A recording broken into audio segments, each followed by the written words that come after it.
Hi there. Now, first of all, what's inflation? Now, if you were to ask most people what inflation is, most of them would tell you that inflation is simply the cost of living going up and prices rising. Now, this is a very common misconception. The true definition of inflation is actually an increase in the money supply, or in other words, when the money supply is inflated.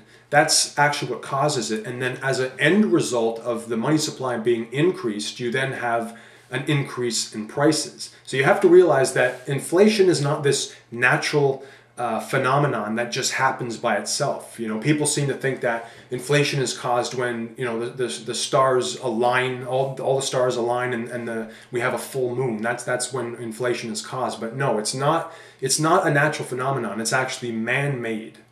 Now, who causes inflation?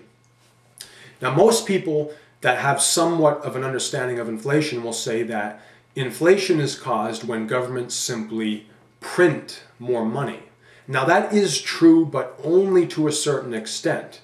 You have to realize that, believe it or not, only 4% of the money supply is actually in physical form. So in other words, if I was to have every single paper banknote printed and every single coin that was minted in my possession, I would actually only have 4% of the money supply. The other 96% of the money supply is actually not physical at all. It's actually in the form of bank credit and debt.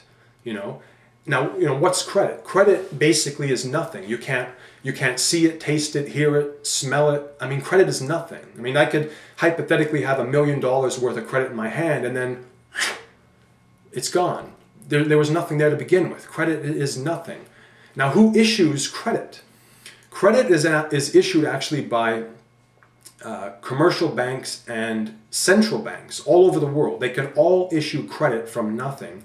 And this, of course, is made possible under a fractional reserve banking system. So therefore, when people make that statement that inflation is caused by governments simply printing more money, that actually only contributes to 4% of the money supply, of the inflation. The other 96% of the inflation is actually caused by central banks and commercial banks issuing credit from nothing. And credit is also still part of the money supply. So whether a government prints physical money and puts it into circulation, or central bank or commercial bank issues credit and that goes into circulation, the effect is exactly the same. You're going to have inflation. So remember, in regard to the culprits of inflation, it's not just government. Now, government is responsible directly and indirectly. Now, they're responsible, of course, directly when money gets physically printed, but they're also responsible indirectly by giving banks simply free rein to do what they want. I mean, these banks under a fractional reserve banking system can only do this with the consent of the government. So they are responsible directly and indirectly, but again, don't just blame the government. It's also central banks and commercial banks by issuing credit. That's where the biggest majority